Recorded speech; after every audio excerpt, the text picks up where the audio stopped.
우리 하나님의 말씀 같이 보겠습니다. 신약성경 갈라디아서 2장 11절 말씀부터 21절 말씀입니다.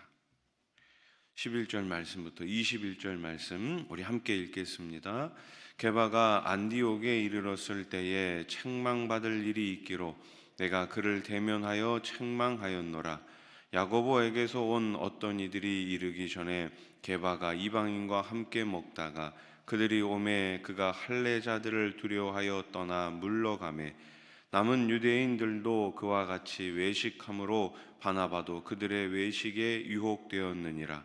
그러므로 나는 그들이 복음의 진리를 따라 바르게 행하지 아니함을 보고 모든 자 앞에서 게바에게 이르되 내가 유대인으로서 이방인을 따르고 유대인답게 살지 아니하면서 어찌하여 억지로 이방인을 유대인답게 살게 하려느냐 하였노라.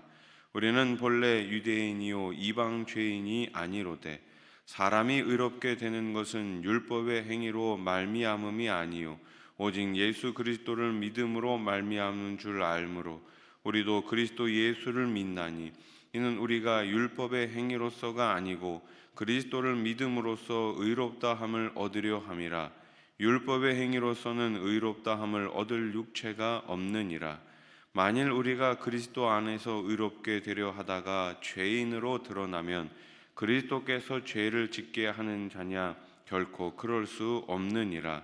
만일 내가 헐었던 것을 다시 세우면 내가 나를 범법한 자로 만드는 것이라. 내가 율법으로 말미암아 율법에 대하여 죽었나니 이는 하나님에 대하여 살려 함이라. 내가 그리스도와 함께 십자가에 못 박혔나니 그런즉 이제는 내가 사는 것이 아니요 오직 내 안에 그리스도께서 사시는 것이라. 이제 내가 육체 가운데 사는 것은 나를 사랑하사 나를 위하여 자기 자신을 버리신 하나님의 아들을 믿는 믿음 안에서 사는 것이라. 내가 하나님의 은혜를 패하지 아니하노니 만일 의롭게 되는 것이 율법으로 말미암으면 그리스도께서 헛되이 죽으셨느니라. 아멘. 이 땅을 살아가는 사람은 완전한 사람은 없습니다. 다 불완전한 사람들이고 다 무엇인가 부족한 인생들이죠. 아무리 위대한 사람이라도 그래서 약점이 있고 허점이 있을 수 있습니다. 사람들은 항상 실수를 하게 마련이지요. 실수, 원하지 않지만 살다 보면 이 모양 저 모양으로 사람인지라 실수를 할 수밖에 없습니다. 그러나 위대한 사람은 실수를 하면 어떻게 합니까? 그 실수를 인정하고 그 실수에서 돌이키려고 부단히 애를 씁니다. 반복된 실수를 하지 않으려고 애쓰는 것이죠.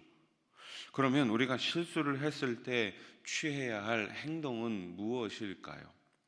바울은 베드로가 안디옥에 왔을 때 그에게 책망할 일이 있어 자신이 그를 책망했다고 합니다.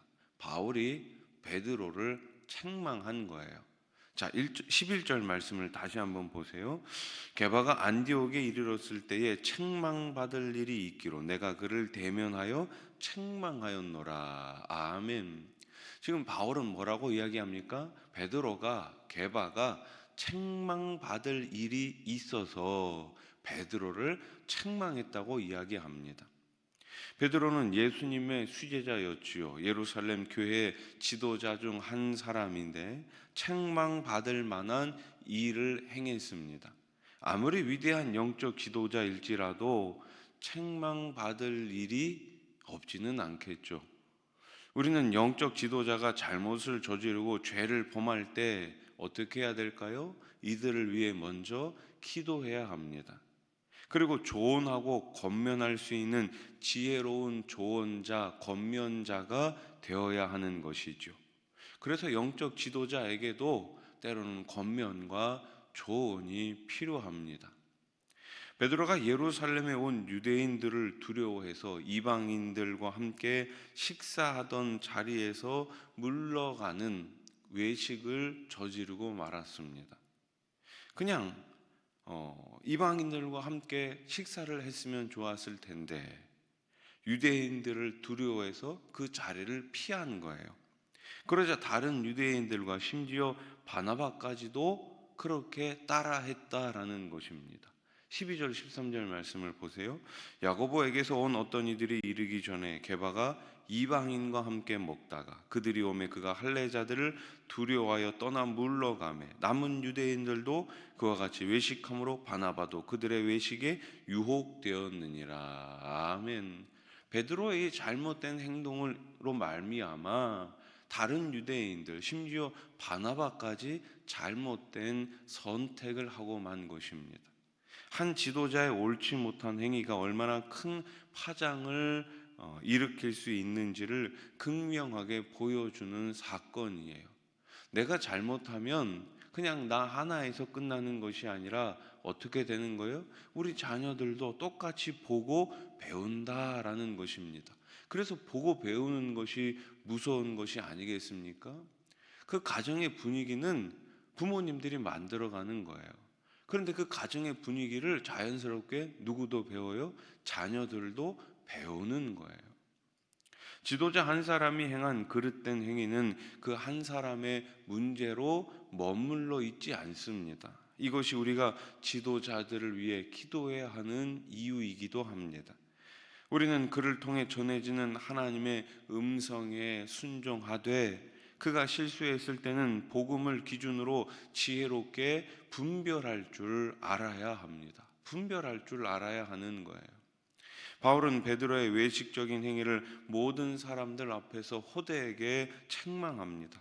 이 호된 책망은 베드로의 실수를 바로 잡을 뿐만 아니라 다른 자들에게도 그런 행위가 결코 본받아서는 안 되는 그릇된 행위임을 깨닫게 하는 것이죠. 이렇게 하지 말라라는 거예요.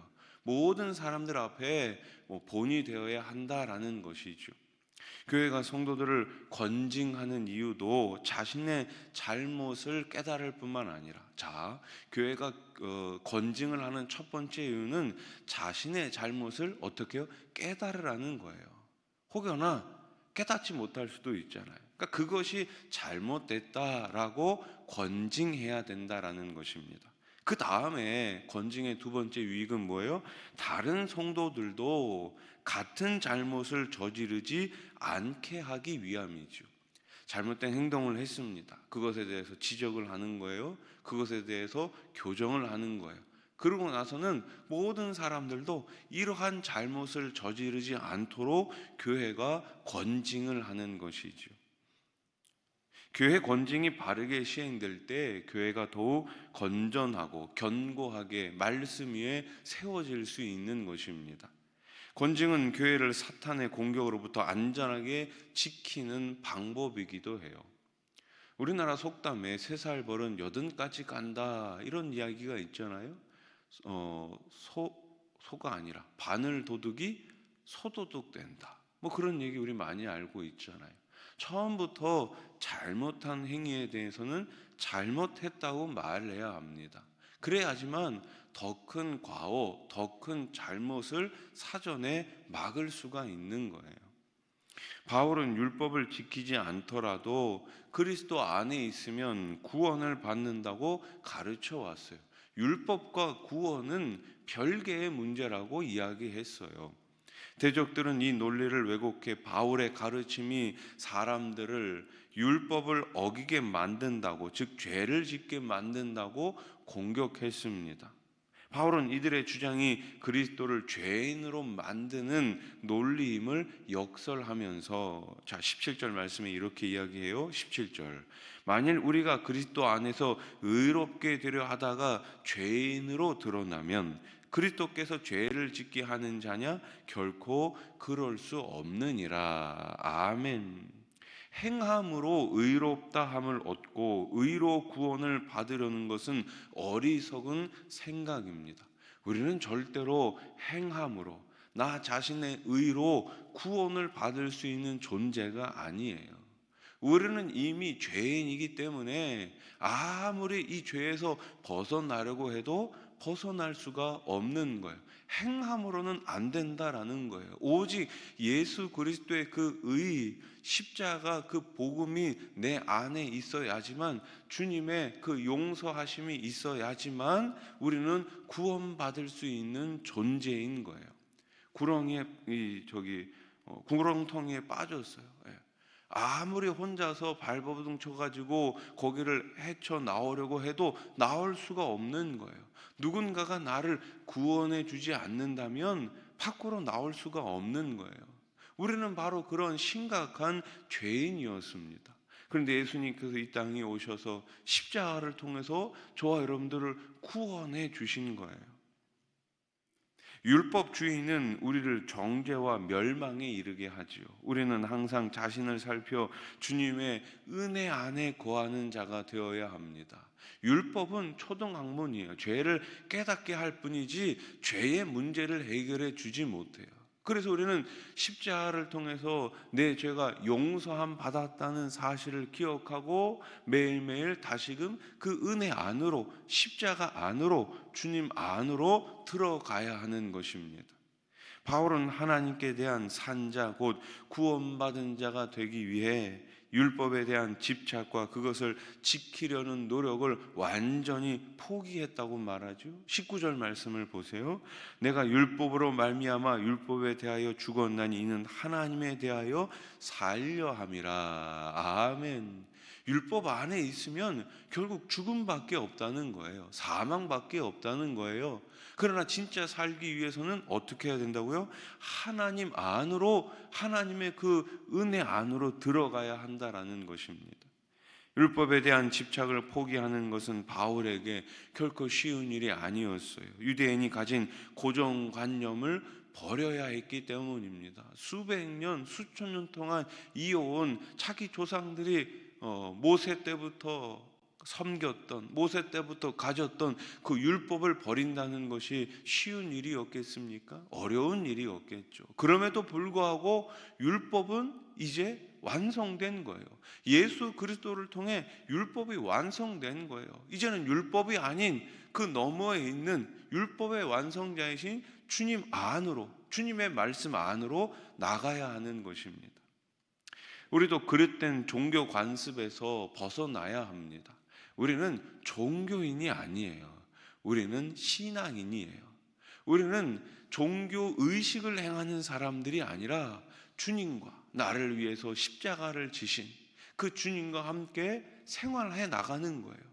주님이 내 안에, 내가 주님 안에 거하면서 매일매일 천국을 소망하면서 기쁨 가운데 살아가는 하나님의 자녀인 줄로 믿으시기 바랍니다. 아멘. 예. 그래서 우리는 종교 관습, 예배를 습관적으로 드리는 것이 아니라, 기도를 그냥 주문처럼 외우는 것이 아니라, 십계명을 그냥 계명처럼 지키지 않으면 벌 받으니까, 이거를 지키면 복 받으니까 그런 차원에서 신앙생활을 하는 사람들이 아니다라는 것입니다. 매일매일 하나님과 함께 기쁨 가운데, 즐거움 가운데, 감사함 가운데 살아가는 사람들이 바로 저와 여러분들인 것이죠. 주님의 관점으로, 주님의 백성다운 의식과 생각으로 우리의 속사람을 매일매일 채워가야 하는 것입니다. 말씀을 정리해 봅시다. 베드로는 자신의 실수를 인정하고 그 실수에서 돌이켰어요. 우리도 자신의 실수를 인정하고 그 실수에서 돌이킬 줄 알아야 되겠죠. 바로 이것이 우리의 인생을 가장 값지고 아름답게 만들어가는 비결이에요. 여러분, 우리는 다 부족합니다. 그래서 우리는 다 넘어질 때도 있고 실수할 때도 있어요. 그러나 그 실수했을 때 어떻게 해야 됩니까? 다시금 은혜를 사모하고 다시금 일어서야 되겠죠. 혼자 하면 어려워요. 그래서 공동체가 있는 거예요. 그래서 소그룹이 중요한 거예요. 그래서 가정이 중요한 거예요. 그래서 믿음의 우리 가족들이 중요한 것이 아니겠습니까? 믿음 안에서, 그 공동체 안에서 다시금 매일매일 소망 가운데 일어서시기를 우리 주님의 이름으로 축원합니다. 아멘. 기도드리겠습니다. 하나님 아버지, 우리는 다 부족하고 연약하여 실수할 때가 있습니다. 그러나 그 실수를 반복하지 않게 해 주시옵소서. 우리의 신앙이 율법으로 돌아가는 것이 아니라 우리의 신앙이 참 자유이신 주님께로, 십자가로, 주님 안에서 매일매일 참된 행복 가운데 살아갈 수 있는 신앙이 되게 해 주시옵소서. 주님과 예배의 자리에서, 기도의 자리에서 뜨겁게 우리 주님을 다시금 만나게 해 주시고, 주님께서 주시는 그 긍휼과 주님께서 주시는 그 말씀을 통해 매일매일 삶의 현장에서 십자가의 보혈과 또 주님께서 그 주시는 성령의 열매를 통해 많은 사람들에게 복음을 전하는 귀한 교회로 살게 해 주시옵소서. 이번 한 주간도 주님과 동행하는 한 주가 되게 해 주시옵소서. 말씀 안에 거하며 말씀의 기쁨을 충만히 누리는, 기도를 통하여 응답의 역사를 매일매일 경험하는 이번 한 주가 되게 해 주시옵소서. 우리 자녀들을 기억하여 주시고 우리 다음 세대 가운데 말씀의 분명한 표대가 있게 해 주시옵소서. 표대를 바라보고 계속해서 달려가는 우리 수원아산교회 다음 세대들 되게 해 주시옵소서. 병상에 계신 분들이 있습니다. 또 항암치료를 받고 계신 분들이 있습니다. 연로하신 어르신들이 있습니다. 이 모양 저 모양으로 여러 가지 문제를 가지고 말 못할 기도의 제목을 가지고 주님 앞에 나온 백성들 있사오니 이 시간 두 손 들어 기도할 때에 하늘문 여시고 응답해 주시옵소서. 가장 좋은 길로, 가장 선한 길로 모든 것을 합력하여 선을 이루시는 하나님께서 역사해 주시옵소서. 가을 금요 부흥회 이제 마지막 한 주가 남았습니다. 오신 우리 강사 목사님 붙들어 주시고 아버지, 모든 교회가 행복한 소그룹 건강한 교회가 될 수 있도록 인도해 주시옵소서. 10월 27일 한국교회 연합예배를 통하여 다시금 교회가 회개하게 해 주시고 회개의 불길이 타오르게 해 주시고 그곳 가운데 놀라운 구원의 역사와 바른 성경의 해석이 있게 해 주시옵소서. 예수님의 이름으로 기도드립니다. 아멘.